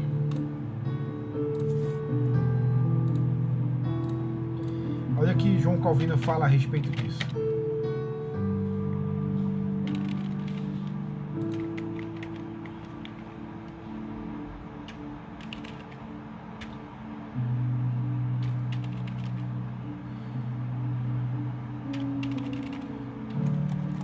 Bom, não estou conseguindo digitar aqui agora, mas é uma citação que ele faz assim. Eu vou tentar pegar a ideia. Ele fala que as pessoas que não leem a Bíblia vão confundir heresia com a palavra de Deus. Em suma, é isso que ele diz.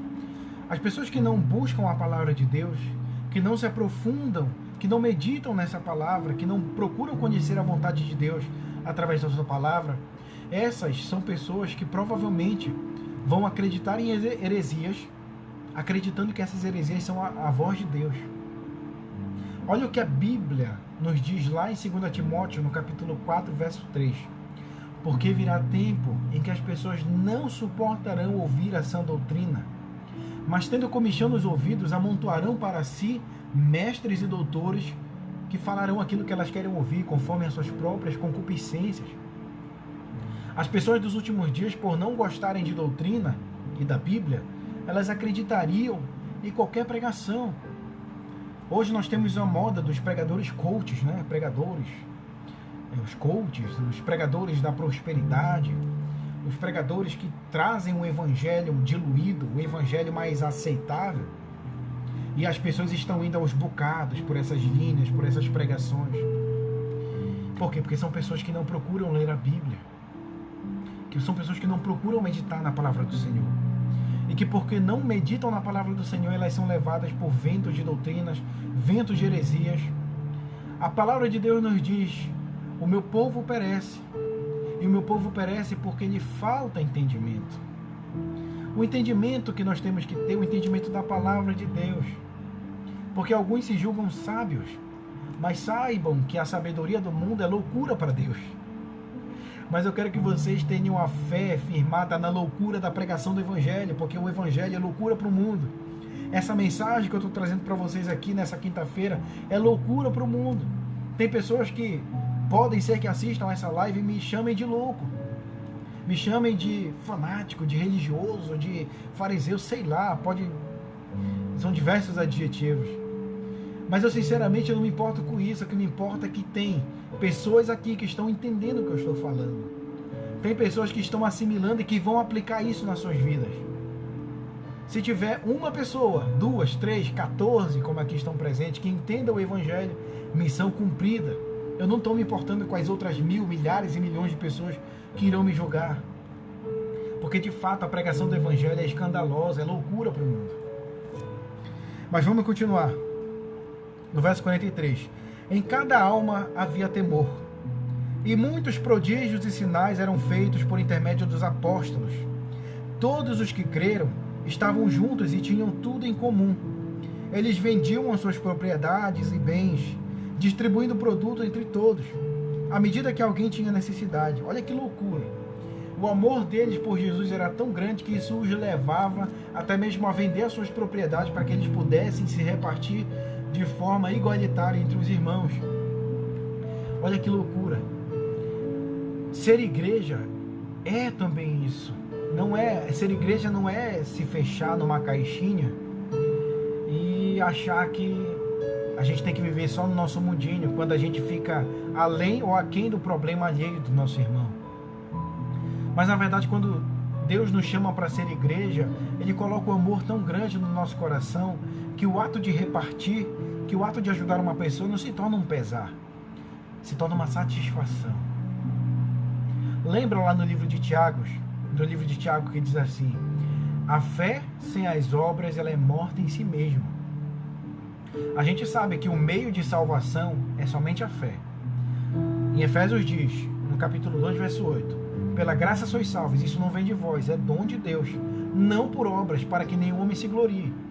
E no livro de Tiago fala que a fé sem obras ela é morta em si mesma, é porque no livro de Efésios ele fala sobre meio de salvação. Para ser salvo, a única forma é ter fé em Jesus, não depende do homem. Mas no livro de Tiago ele não fala de meio de salvação, ele fala da evidência dessa salvação. Se alguém se diz ser salvo, a evidência de que alguém foi salvo são as obras.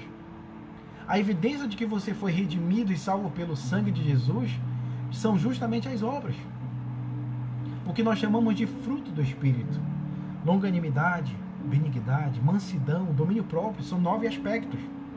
Ah, Caio, mas eu não tenho esses aspectos. Então comece a repensar se de fato você é salvo. E se você ainda não for salvo, você não precisa de um intermediador. Você não precisa de mim, você não precisa de um pastor. Você não precisa de um padre, você não precisa de um líder religioso para se arrepender. Se você nessa noite percebe que você precisa de arrependimento e de salvação, ajoelhe-se no seu quarto, feche a porta e diga: Senhor, eu me arrependo. Senhor, me salva. Senhor, me ajuda. Ele é fiel e justo. Ele é fiel e justo para te perdoar. E a partir de então ele vai plantar no teu coração os 9 aspectos do fruto do Espírito. Se antes você não tinha domínio próprio e você explodia, você era pronto, falei. Tem gente que é assim, né? Pronto, falei, sou assim, vou morrer assim. Começa a repensar. A partir do momento de salvação, o Espírito vai pôr sobre você o fruto do Espírito. Agora é claro que você não vai mudar do dia para a noite, mas você vai passar a ser aperfeiçoado dia após dia, sabendo que enquanto nós estivermos nesse mundo, vamos ter momentos sim de recaída, de explodir, mas essa não vai ser a nossa essência primordial. Então, a evidência dessa salvação é justamente as obras. E as obras, elas começam a ser evidenciadas aqui no livro de Atos capítulo 2, no repartir do pão, na comunhão entre os irmãos, no amor que eles tinham uns pelos outros. Como alguém pode dizer conhecer a Deus se não ama? Lembra de 1 Coríntios capítulo 3, o apóstolo Paulo diz: ainda que eu fale a língua dos anjos, né, se não tiver amor, para nada serve. Ele vai fazer uma série de comparações. Eu posso mover esta montanha, ainda que eu tenha fé suficiente para mover essa montanha até outro ponto, se eu não tiver amor, para nada serve. O amor que ele fala aqui é justamente o amor à palavra de Deus e o amor entre os irmãos. E essa aqui é a evidência de que eles tinham. Diariamente perseveravam unânimes no templo, verso 43. Partiam o pão de casa em casa e tomavam as suas refeições com alegria e singeleza de coração. Percebe que o sobrenatural de Deus não estava condicionado a um templo. A gente tem o hábito de dizer a casa de Deus. A gente associa ao templo, né?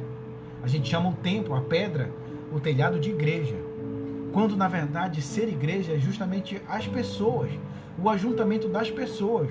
Você pode ter uma igreja ali dentro de um templo, mas essa igreja também pode estar dentro de uma casa, numa reunião de célula. Como vocês acham que a igreja existe na China, se na China é proibido ter templo? Eles se reúnem na casa. A igreja de Cristo não está presa a um templo.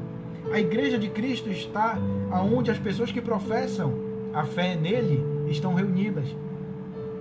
Lembra do que diz a palavra? Onde estão duas pessoas ou mais em meu nome, lá eu estarei presente.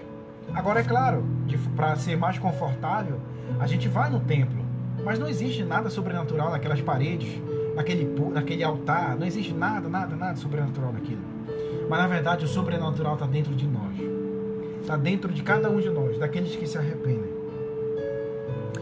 Louvando a Deus e contando com a simpatia de todo o povo. Enquanto isso, acrescentava-lhes o Senhor, dia a dia, os que iam sendo salvos.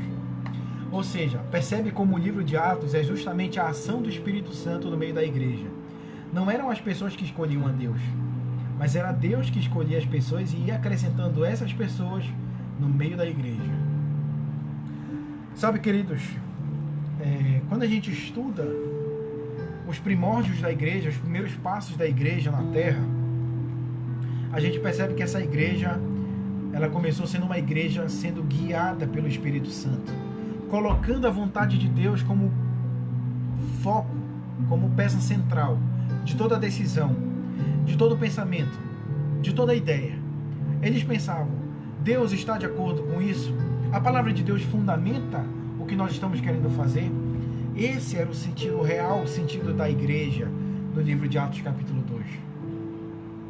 Talvez você tenha crescido numa religião, numa igreja que você a julgue como certo, como sendo é isso que eu tenho, a ideia que eu tenho de religião é esta. Mas eu quero te propor uma reflexão. E essa reflexão pode gerar desconforto, e é para gerar desconforto mesmo. Você já parou para pensar que tudo aquilo que você acreditou durante toda uma vida pode não ser verdade? É um questionamento um tanto quanto perturbador, desconfortável, eu sei disso. Mas esse desconforto, ele tem um propósito: te trazer a verdade. Em João, no capítulo 8, verso 32 diz: e conhecereis a verdade, e a verdade vos libertará.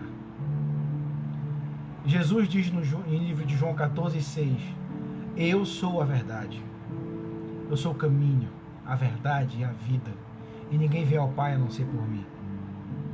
Sabe, a gente pode ter criado durante toda uma vida a imagem de um Jesus que pode não ser o Jesus verdadeiro. Você já parou para pensar nisso? Porque as pessoas, nós crescemos numa sociedade que tem a cultura judaico-cristã. As pessoas, elas são cristãs naturalmente desde que nascem, mas não necessariamente verdadeiros cristãos. Porque os verdadeiros cristãos, eles são guiados pelo Espírito, eles são guiados pela palavra de Deus. Pode ser sim que algum de nós tenha crescido no engano, mas sabe, é preciso coragem, é preciso fé para admitirmos que estamos errados. Porque não é vergonha percebermos que estamos errados e mudarmos de opinião. Vergonha é permanecer com a mesma opinião, sabendo que estamos errados. É esse confronto que Deus traz para a nossa vida nessa noite. Para que nós venhamos a repensar nossa trajetória. Para que nós venhamos a repensar a forma como nós temos lidado com a vida, lidado com as pessoas. Porque todo mundo já reparou, todo mundo na mídia quer ser amigo de Jesus, mas não do Jesus verdadeiro. Apenas o Jesus que se encaixa às suas opiniões. Elas querem o Jesus que se encaixa às suas cosmovisões. Elas querem o Jesus que se encaixa nas suas ideologias políticas. Elas pegam um ponto legalzinho de Jesus, então elas mascaram esse Jesus e trazem, olha, Jesus é meu amigo, sabe? Por quê? Porque Jesus pensa igual a mim. Só que as pessoas não querem o Jesus verdadeiro. Porque o Jesus verdadeiro, ele nos confronta. O Jesus verdadeiro, por vezes, nos exorta e nos corrige quando precisa. E é preciso humildade para reconhecermos que estamos errados e que precisamos da misericórdia do Senhor todos os dias na nossa vida. Eu quero propor a você, nessa noite, que você venha se arrepender. E que se você já é salvo, continue se arrependendo. Continue colocando Deus como Senhor da sua vida. Como sendo o piloto do nosso barco. Piloto não, acho que é capitão, né? Piloto de avião. Enfim. Mas que Jesus possa ser o centro. Que Jesus possa ser o centro da nossa vida, das nossas decisões. Porque eu ainda acredito que o Espírito Santo, lá do livro de Atos, capítulo 2, é o mesmo Espírito Santo que está aqui agora, nesse lugar, no seu lugar aí, na sua casa. Ele está aqui comigo, ele está aí com você, porque Deus é onipresente, ele está em todos os lugares ao mesmo tempo. Creia que o Espírito Santo está aí. Se você sentiu algum tipo de arrependimento, não, poxa, realmente eu estava fazendo errado. Isso não vem de você. Isso é o Espírito Santo já ministrando no seu coração. Que maravilha, né? Bom, como vocês perceberam, o livro de Atos, capítulo 2, é um capítulo bem extenso e que pode ser que eu não tenha falado alguma coisa que talvez ele permita que a gente interprete, mas eu trouxe os pontos principais e fundamentais do fundamento da igreja, dos primeiros passos da igreja na terra, e que a gente possa se inspirar nesses escritos para aplicarmos na nossa vida. Amém? Vamos orar, vamos agradecer a Deus por esse estudo. Já está passando em muito do horário, meu Deus do céu, são 10h43.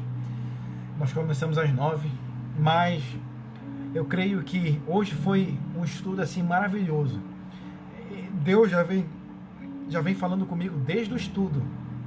Eu cheguei a chorar e fiquei maravilhado com o que Deus se revelou, né? Porque alguém pode dizer, eu já li a Bíblia 1, 2, 3, 4, 5 trilhões de vezes, mas a palavra de Deus ela se renova a cada dia. Ela continua se renovando, ela se renova, se renova, se renova. E pode ser que você passe um texto que você já tenha lido algumas vezes, mas que daquela vez você pensa, Deus falou de forma diferente comigo. Deus tocou no meu coração. Essa é a palavra de Deus. É porque, pessoal, não é um livro comum. Aqui nesse livro tem poder. Esse livro tem poder para mudar vidas, para mudar pensamentos, para mudar e continuar mudando e continuarmos nos aperfeiçoando na vontade de Deus. Amém? Vamos orar. Esse é o momento que você pode fazer o seu pedido de oração. Para quem não sabe, talvez seja a primeira vez que você esteja aqui na live, é normal sempre ao final da live nós orarmos por um pedido, seja por algum parente que está enfermo, por alguma causa na justiça, sei lá, por algum projeto, por algum negócio, pelo emprego. Enfim, a gente ora, sempre colocando os nossos pedidos na vontade de Deus. Porque pode ser que a gente queira alguma coisa, mas não necessariamente seja a vontade de Deus. E a gente precisa ter maturidade suficiente para aceitar isso. Porque as pessoas confundem fé com positivismo, né? Ah, vai dar tudo certo, eu vou ganhar, eu vou vencer e vou vencer, sempre vencer. Quando na verdade a fé não tem nada a ver com isso. A fé verdadeira que a Bíblia diz é aquela fé que nós depositamos em Deus a nossa esperança, mesmo que a vontade de Deus não seja a nossa.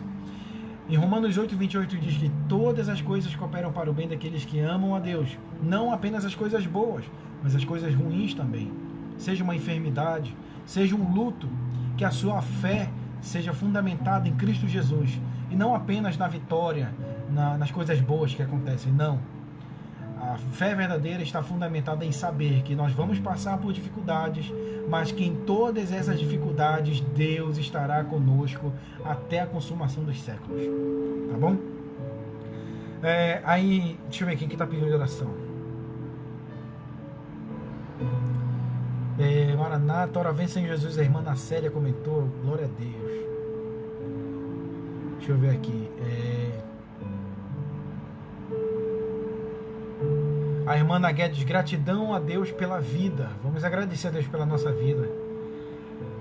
A irmã Guedes está agradecendo, né, pela recuperação da irmã dela, que é a Ana Célia, né? Olha que bênção. A gente orou bastante aqui pela irmã Ana Célia nas lives. Estava um problema bem grave, mas Deus teve misericórdia da vida dela. Glória a Deus por isso. Glória a Deus por isso. Que ela possa encontrar nessa cura uma oportunidade de agradecer e engrandecer o nome do Senhor cada vez mais. Bom, acho que não tem muito pedido de oração, né? Vamos orar então, como a irmã Guedes sugeriu, pela vida. Vamos agradecer pela sua misericórdia. Vamos lá, feche seus olhos aí, que você possa orar junto comigo. Senhor Deus e Pai, eu quero começar te dizendo que Tu és maravilhoso, que Tu és perfeito, que Tu és bom o tempo todo, e o tempo todo o Senhor é bom. Pai, quero te agradecer pela vida, quero te agradecer pela Tua palavra, quero te agradecer, Senhor, porque o Senhor é misericordioso. Quero te agradecer porque mesmo afundados em delitos, em pecados, em iniquidades, o Senhor não olhou para isso, mas o Senhor nos resgatou. E nos resgatou mediante ao preço de sangue, e o sangue mais precioso que esse mundo já viu, que é o sangue de Jesus. Ó Pai amado, eu quero te agradecer porque o Senhor não desistiu da Tua igreja. Eu quero te agradecer porque o Senhor sofreu por nós. Te agradecer porque mesmo em meio às flagelações, mesmo diante da cruz, mesmo diante de toda humilhação, o Senhor não desistiu de nós. Quero te agradecer, Senhor, porque o Senhor morreu por mim em meu lugar. Era para nós estarmos naquela cruz. Era para nós termos recebido o justo juízo de Deus. Era para nós termos recebido o castigo.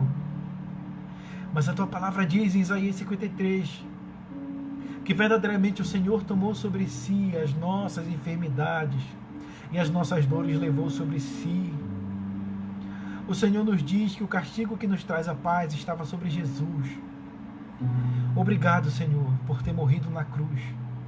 Obrigado por ter passado toda essa humilhação, porque o Senhor, no ato que o Senhor estava na cruz, o Senhor pensava na sua igreja. Quando o Senhor disse está consumado, o véu do templo se rasgou, nos dando livre acesso ao lugar santíssimo, que é a presença do Pai. Hoje nós podemos orar e nos dirigirmos diretamente a Deus, porque há um único mediador entre Deus e os homens, é Jesus Cristo. Ele é o único digno. Tu és o único digno, o único Senhor e Salvador, o único que merece toda a honra e toda a glória. Eu quero te agradecer, Pai, pela Tua misericórdia, pela Tua bondade de estarmos aqui realizando todas as quinta-feiras essas lives.